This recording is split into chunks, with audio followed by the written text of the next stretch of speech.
There are not many teams in this country that have quite the amount of momentum going forward as the Chattanooga Mocs do. The Mocs are coming off an incredible season last year where they went 29-9 overall. They went on a run in the NIT Tournament, taking down UC Irvine in overtime in the championship to win an NIT title. This is all coming after Dan Earl heading to Chattanooga following starting out at VMI. He took VMI from going just 9-21 to 16-16 overall record. For those of you who know VMI, this is a very solid record overall. And then he headed to Chattanooga, where he has now taken the team and he's improved every single season. In year one, he finished 18-17 overall. Then he finished 21-12, and then last year they won the NIT tournament. So now the picture heading into the 2025-2026 season is a little bit bigger, because now they're wanting to return back to the NCAA tournament for the first time since 2022. With the top number of their players no longer on the roster, they had a lot of turnover, we're going to talk about here in a little bit. Earl had to dip into the transfer portal, and he also had to pull out a couple of strong players from the non-Division I ranks to assemble what looks like a team that, on paper, should be able to compete right back at the top of the SoCon this year. And for those of you wondering, yes, I'm doing a Chattanooga Mocs video with a Vermont Catamounts shirt on, and that's just how we're going to do it today. So, let's go ahead and start diving into who they lost on the roster from last year. So, in the grand scheme of all the players they lost last year, honestly, the transfer portal wasn't really that bad to them. They lost 3 players in the portal, most notably their star player, Honor Huff, who's now headed to West Virginia. Huff averaged 15.2 points, 1.8 rebounds, 2.3 assists. If you paid attention at all to the Mocs last year, or if you paid attention during the NIT run they had, Huff was a very predominant player for them, and he just dominated throughout the entire season. Very good basketball player. He's going to do great things at West Virginia as well. But in the grand scheme of things, like I said, they only lost 3 players in the portal. What really hurt is the fact that this was a very senior-heavy team last year. So they lost Bash Whalen. He averaged 13.9 points, 4.1 rebounds, 1.7 assists. They lost Trey Bonham. He averaged 14.6 points, 4.6 rebounds, 2.8 assists, 1.4 steals. They also lost Frank Champion, who also averaged 1.4 points, 4.7 rebounds, 3.8 assists, 1.2 steals, 1.2 blocks. Outside of that, they also lost Jack Hostel and Garrison Kessler, who both also played roles in the rotation as well. So overall, this is pretty much going to be an entirely new team. However, I will say Dan Earl was able to retain some players that played within the rotation. However, he's had to rebuild back from pretty much losing the majority of his starters coming into this year. So let's go ahead, let's take a look at who they have returning onto this roster before we start talking about who he has brought into next season. So looking at some of the key returners coming back, we have Collin Mulholland. He's a 6'10 forward, and he's a huge returning piece because he had a tremendous freshman season last year. He shot 48.1% overall and 35.2% from beyond the arc. Average-wise, he averaged 6 points, 2.1 rebounds, and 1.4 assists per game. So he appeared in 36 games, and during the NIT run, he actually went off. Because you might remember, if you weren't paying attention here, that's okay too, Frank Champion actually went down with an injury. So he missed, if I remember correctly, either the entire NIT tournament or everything after the first game of the NIT tournament. But regardless, he kind of had to step in and played a huge role during the NIT tournament. He finished averaging 12.6 points, 3 rebounds, and 2.4 assists while knocking down 11 three-point shots. In his outstanding performance in the UC Irvine overtime game, he finished with 19 points, 4 rebounds, while taking a ridiculous 17 three-point attempts. So yeah, he's a 6'10 player, but he doesn't play that traditional forward position. He's more so the type of guy that can flex outside, knock down a bunch of shots from outside. I do think I'd like to see him rebound a little bit more, given that he is, after all, 6'10". But outside of that, he still did have a 15.2% defensive rebounding percentage last year. So I think maybe as his role changes a little bit here and he sees really more consistent playing time outside of just what he had where he kind of stepped up at the end of last season as well. So we should be able to see Mulholland really take a step forward, and I think he's going to be a huge piece for the Mocs this year. Looking at another player with height coming back this season, they had Mekhi Richards. He's also 6'10". He transferred into Chattanooga after spending the first 2 seasons at Pacific. He appeared in 37 games last year. He averaged 3.8 points and 1.8 rebounds per game. And he did shoot 63.8% overall, but his production was a little bit all over the place here. He had a very limited role. But there was 3 games in particular that became really huge. Against St. Mary's, he finished with 19 points, 2 rebounds, 2 assists in 18 minutes. Against Bryant, he finished with 17 points, 5 rebounds. And in the Mocs semifinal victory over Loyola Chicago, he finished with 10 points and 2 rebounds in just 11 minutes. So when he did get an opportunity to play, he showed some true potential there. So I'm curious to see what he might be able to do coming forward again this season. He's a senior, so he does provide veteran experience. He's been with Dan Earl now for a season, so like I don't know if his roles can expand a whole lot because now you have somebody like Mulholland. However, the difference being is Mulholland's not necessarily playing that traditional center / power forward spot because he can flex outside and be more of a versatile big. So, we might see Richard see an uptick in minutes this year and get a little bit more consistent. So looking at a couple more players coming back, looking at the 4 position in particular, they have Sean Cusano, who is 6'9". He spent his first couple seasons here with the Mocs. He appeared in just 3 games his freshman year. He went down with the season-ending injury, unfortunately. However, last year he came out strong while playing 35 games. He averaged 4.5 points, 3.7 rebounds. He is a junior, classified as a junior at least. He shot 45% overall and 29.9% from three-point on roughly 2 attempts per game. His playing time really diminished in conference play. It was kind of interesting, but I think he should have a chance to earn more of a solid role this season. Again, having somebody like Mulholland who can kind of go out there and shoot threes, be a really large, versatile big for the Mocs. I don't know how much you'll see here, but the point being that he did show a decent amount of potential in the non-conference play. So what I'd be curious to see is what does he look like coming into the non-conference season this year as well? Are we going to kind of see the same thing where maybe he retracts his role a little bit going into conference play versus what he did outside of conference play? So regardless, I do think he provides some value here. He's a reasonable shooter, so we'll see what happens this season. So the last player that played significant minutes last season that is returning is Latif Diouf. I'm going to say I pronounced that correctly.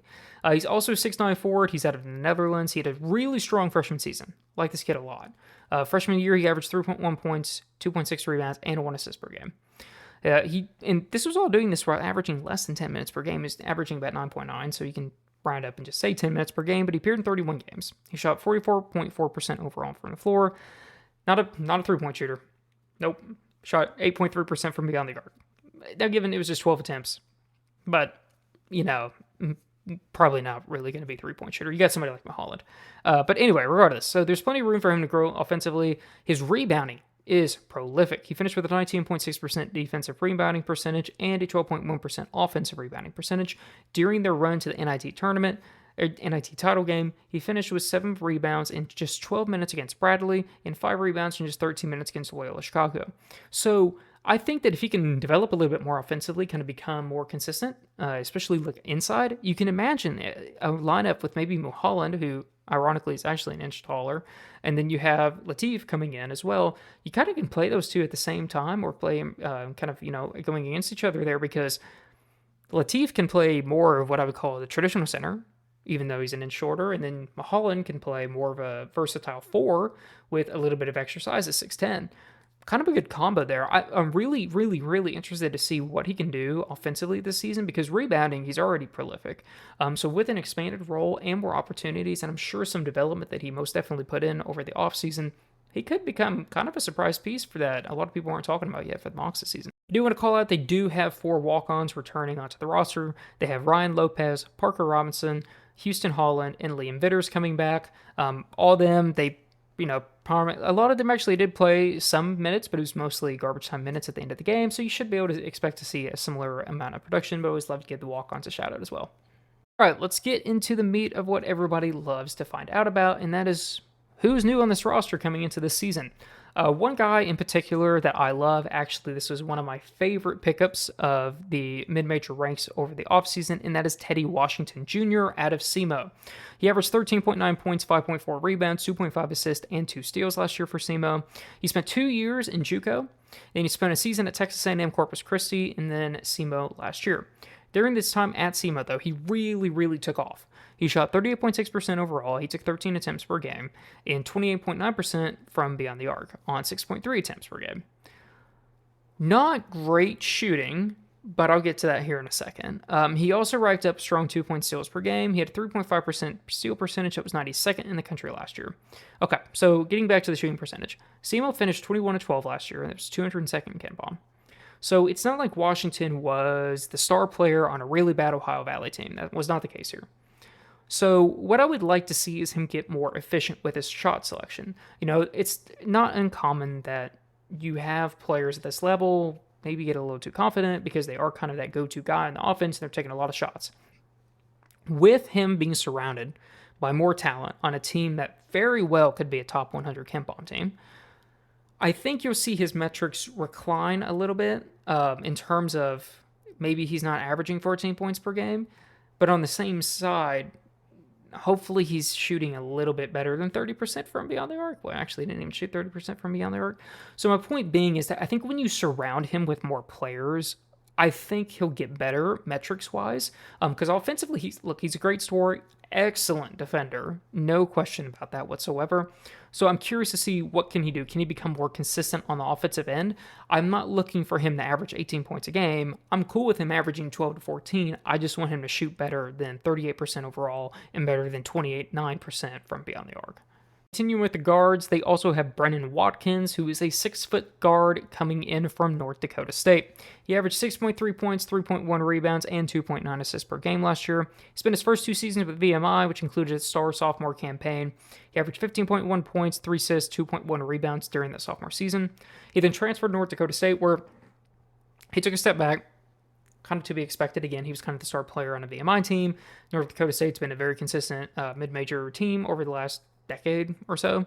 So he did see his metrics drop. However, if you look at the underlying metrics throughout the 29 games, he did start 27 of those. He finished the season with a 17.7 assist rate, 20.8% turnover rate. So you want to see him cut back down on the turnovers a little bit here, but not a big deal. But even with his offensive production dropping, he still finished with a better offensive rating overall than he did at VMI. He finished with 107.8 offensive rating for North Dakota State last year, where at VMI he finished with just a 98.7 offensive rating overall. So again, this kind of comes back to what we were just talking about with Teddy Washington, right? You can be the star player on just a very mediocre, low-tier college basketball team, have great stats, but maybe your underlying metrics are saying something different. So then Watkins goes to North Dakota State, takes on a lesser role overall, and then actually technically is offensively better. So these are the kind of things I'm talking about because, I mean, looking at his shooting percentage, he shot 35.9% overall, 35.8% from three-point. Nearly 70% of his shots are from beyond the arc, so he's kind of a three-point specialist here. He's not much of a slash and drive candidate based on the footage that I watched of him because admittedly I really had to get caught up on this here. I do believe that he's going to help be able to drive offense. You know, the turnover is questionable. I want to see him trim back on that, but he did average 2.9 assists per game here. So number one, if he can trim back on the turnovers to really help that assist to turnover ratio, kind of take on more of a true point guard role here, somebody at least that can be trustworthy.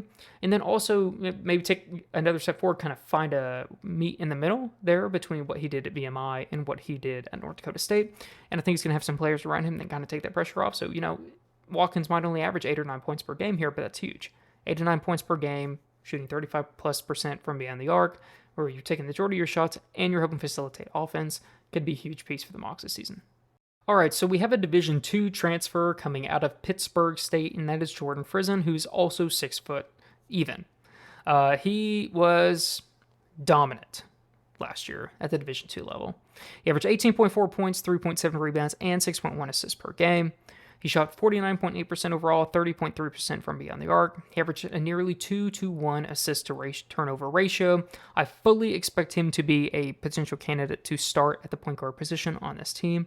I think in just 2 seasons at Pittsburgh State, he won the MIAA Freshman of the Year award and the MIAA Player of the Year award back-to-back. So you won Freshman of the Year, and then you won Player of the Year in your conference. Very, very, very outstanding player. Cannot speak highly enough of him. The 3-point shooting percentage is not where I would love it to be considering he's 6 foot, but everything else he does, I could care. You know, whatever. I can get over 3-point percentage. That's okay. Tremendous offensive player, great vision on the court. For a Division II player coming up here, I think he's going to make a huge impact in year 1. So this was a fun pickup because I think it was underrated. And it was Sebastian Hartman. He was a 6'6" wing coming out of Eastern Washington. He averaged 9.3 points, 4.2 rebounds, and 1.6 assists per game. He's coming out of Germany. He spent his first 2 seasons with Eastern Washington. He moved into a starting role last year where he finished shooting 51% overall and 35.8% from three-point on about roughly 3.2 attempts per game. Per KenPom, he had 117 offensive rating. That was 377th in the country. His 60.8% true shooting percentage was 160th, and his 62.4% shooting percentage from inside the arc was 137th in the country. So, all that being said, he's a very good offensive player, very clearly, but he took a huge step forward in terms of his shot blocking as well. In conference play, he finished with a 2% blocking percentage. He finished with 16 points against both Utah and Washington State in their non-conference slate. So this is a guy that he can go up against tough talent. I know maybe Washington State wasn't. I mean, Washington State was a solid basketball team last year, so it's not like they were necessarily the power conference that we've seen in the past there. But Utah was also a pretty solid team overall. It's a power conference school, so we can see what he's going up against, tougher talent, what he can do, and like I said, he took a big step forward defensively. 2% blocking percentage isn't crazy, but it's very solid. It's a very good trend upward considering what he was to be able to do towards the back half of the season. Already good offensively, good rebounder. He's going to have a huge role this season. Wouldn't be shocked to see him start. I think that he has an opportunity to actually even take off a little bit farther here in his junior season. So as I kind of, prefaced here at the beginning of this podcast, I mentioned that Dan Earl really had a dip into really talented pools outside of the non-Division I ranks. And he did that again here with Jikari Johnson. So we already talked about Jordan Frison, right? Coming out of Division II Pittsburgh State. Jikari Johnson is 6'4". He's coming out of Travaca, Nazarene, out of Nashville in Division II ranks. He averaged 23.1 points per game, 5.1 rebounds, and 1.2 assists. He's a 6'4" guard, primarily plays at shooting guard position. Through 17 games, he shot 49.8% overall, 44% from beyond the arc. During his recruitment after the season here from Indiana State, Sanford, Belmont, Elon, Furman, bunch of other really good non-power conference schools, so he wasn't getting a power conference. You don't traditionally see a Division II player make the jump all the way to the power ranks. He is coming in as a senior, though, so this is going to be his last season here. What I love, though, is, again, I think Dan Earl did an incredible job he lost a lot of points per game. I think he's done an incredible job of getting creative with how he built out this roster, and I think Jikari Johnson's another an example of this because he's very, very, very good offensively. Like, I don't care if you're playing Division II, NIA, Division III, I don't care what you're doing. If you're shooting nearly 50% overall, nearly 45% from beyond the arc, and you're averaging 23.1 points per game, you're going to translate to Division I level 9 times out of 10. So his contributions this season is probably going to be quite large, really help replace some of those important players that they lost coming off of last season's stage. Getting back to the Division I ranks, they also brought in Billy Smith, who is a 6'7" forward coming out of Bellarmine. Bellarmine struggled a lot last season, but Billy Smith did not struggle, and let me tell you that. He averaged 14 points, 2.8 rebounds, 2.6 assists, and 1.4 steals per game. He shot 44.5% overall and 38.7% from beyond the arc on 6.6 attempts per game. His 57.1% true shooting percentage was 440th in the country, but what I loved is he emerged as a really solid on-ball defender. He racked up 1.4 steals per game and finished with a 2.7% steal percentage. So, great metrics. But the one thing to keep in mind is it's what I've been talking about earlier, right? It's what I was talking about Teddy Washington. It's what I was talking about with Brendan Watkins at VMI. When you are a good player on a bad basketball team, it can kind of skew your stats there. So my point being, though, is Billy Smith was effective. So kind of taking back on the Teddy Washington step a little bit here, or even actually Brendan Watkins as well, because we talked about how his offensive rating actually increased despite his overall production decreasing significantly from VMI to North Dakota State. Kind of the same effect here, except different, because Billy Smith has good metrics coming in. He had good metrics despite being on a team that was not very good last season, and he was being the go-to guy. So you should see really not much drop-off, in my opinion. I'm not saying he's going to average 14 points per game in a SoCon compared to Bellarmine, where, again, he was the go-to guy, and he had very few other players around him that could score at that same level. So do look for Billy Smith to continue what he was doing based off of his metrics at Bellarmine, because I think they just speak for himself. At the end of the day, data's data, and it speaks for not just what you can see from your eyes, but also speaks for what can the player do as well. And I think you're going to see a pretty easy translation over to the SoCon this season. Okay, so now that we've rounded out the transfers coming in, let's get into the 3 freshmen. So one freshman they have coming in is Tate Darner, who is a 6'2" guard coming out of Santa Fe Catholic. And he actually happens to be the son of a head basketball coach. His dad is Tampa University's head basketball coach, which is a Division II school. Let me tell you, dude, this guy's a bucket maker. He averaged 15.6 points over the course of his career. In high school, he shot 45% overall, 35% from beyond the arc. During his senior year, he averaged 23.5 points per game. He averaged 5.3 rebounds, 3.9 assists, 1.8 steals. He shot 51% overall last year. So he was pretty underrated. His offers included Dartmouth, Jacksonville, North Florida, Lemoyne, and some other non-power conference schools. This kid can flat out score. Knowing what Dan Earl likes and knowing also kind of how I think, especially in this modern era of college basketball, unless you're a standout freshman, you're probably not going to play a whole lot because, if you're a 4-star freshman coming to Chattanooga, you're probably playing. My point being, though, is considering the talent they have on this team, I think it's going to be hard for somebody like Darner to come in and take a lot of minutes. However, I don't think he'll redshirt. I don't. I think that he's too good offensively. I think that he could play, probably 10 minutes per game, get some experience developing. That way, coming into his sophomore season, he can start thinking about taking on a larger role. But really excited. I like this pickup a lot for the Mocs. So their highest rated freshman coming in this season is Zach Blashoy. He's a 3-star recruit. He was ranked 409th per 24/7 Sports this year. He can fly up and down the court. He's got some solid verticality. He's a strong finisher around the rim because he kind of plays that 6'4" combo guard kind of role. I'm curious to see if they'll play him more as a point guard. I don't think they'll play him. I think he fits more so as the true combo guard who can help with ball handling, but is primarily going to be a scorer. He's very athletic. He's pretty strong defensively as well, based on the footage that I was able to find. I think, again, though, just highlighted this with Tate, but with the roster construction around here, I don't think he'll redshirt either. I think him and Tate might kind of play a similar role this season, where it's maybe that 10 minutes per game coming off the bench, give or take there, to help with his long-term development, because I think both Blashoy and Tate are both strong long-term development pieces for the Mocs, especially at the guard position. We had offers from Tulane and Towson and Murray State and Youngstown State and Kennesaw State and some really other strong non-power conference teams. So I really don't think he'll redshirt. I also don't think he's going to play a whole lot, but I think it's going to be important to see what he can do in the opportunity given to him this season. Lastly, rounding out the freshman class is Josh Bowman, coming out of Huntsville.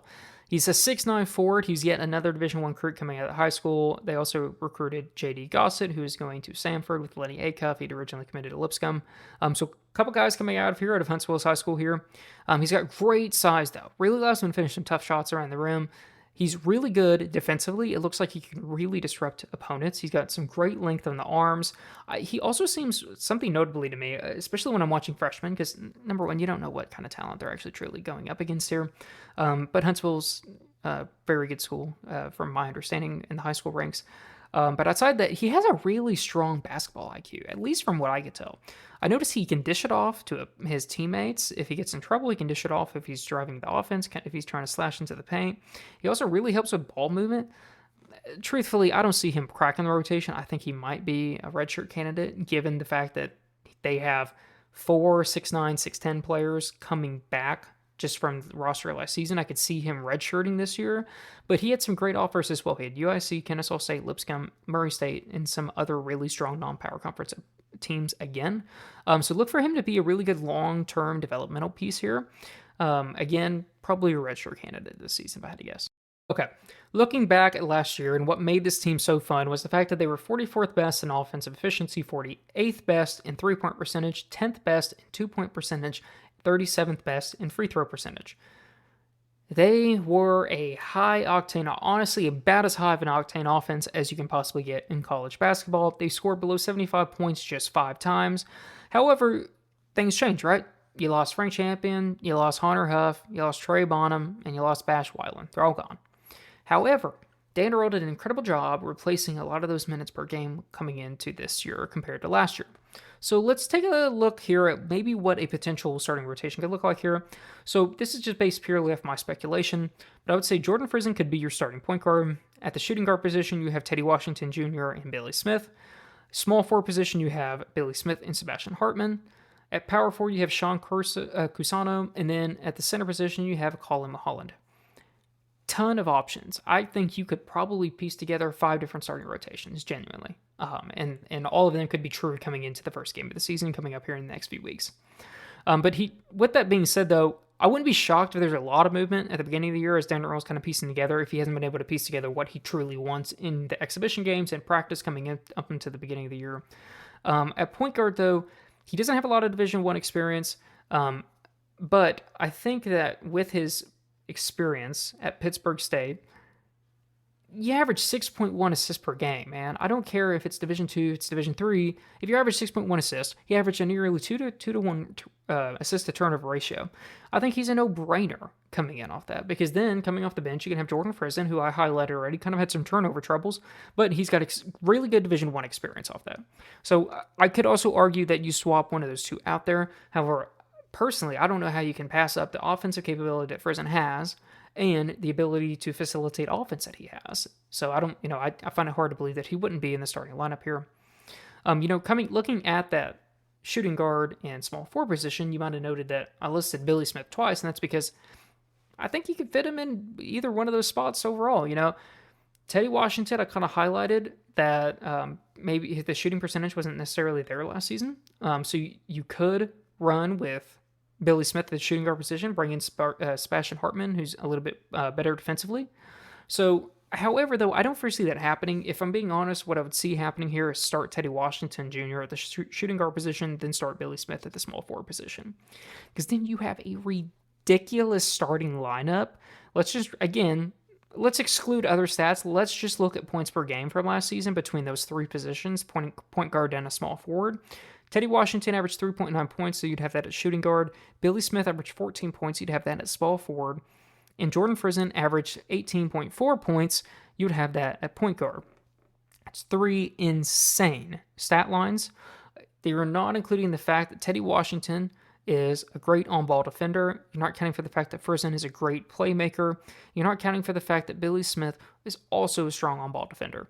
So you have those three guys in there, and then my point being about why this team is so deep, again, you still have Sebastian Hartman. You still have Brendan Watkins coming off the bench, which I highlighted a minute ago. You have Jikari Johnson.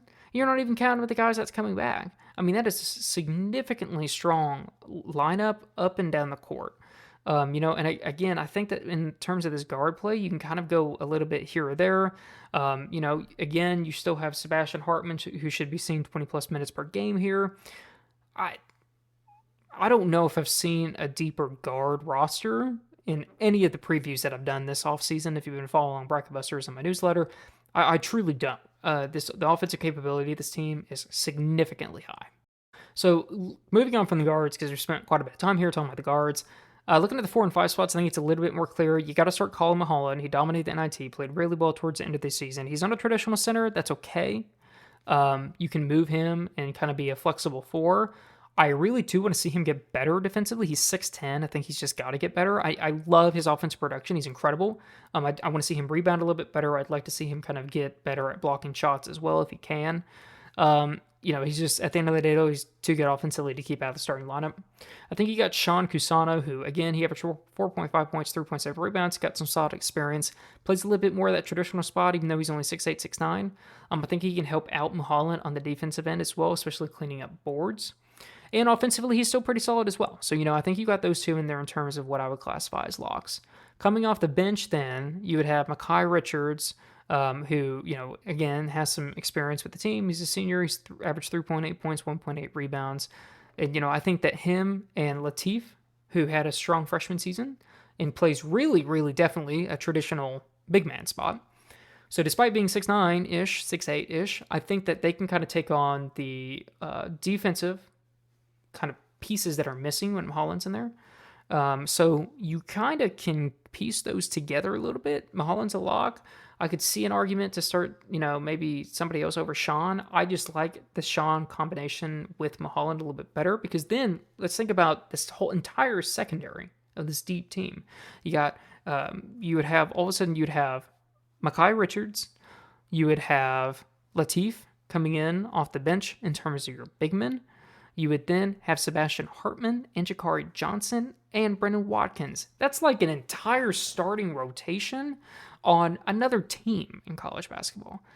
My point is that this roster is deep. Dan Earl's legitimately got a 10-man rotation, in my opinion. I just think that coming off the bench, you have that level of talent with what you already have starting. I mean, it's insane. So yeah, definitely really good roster construction here.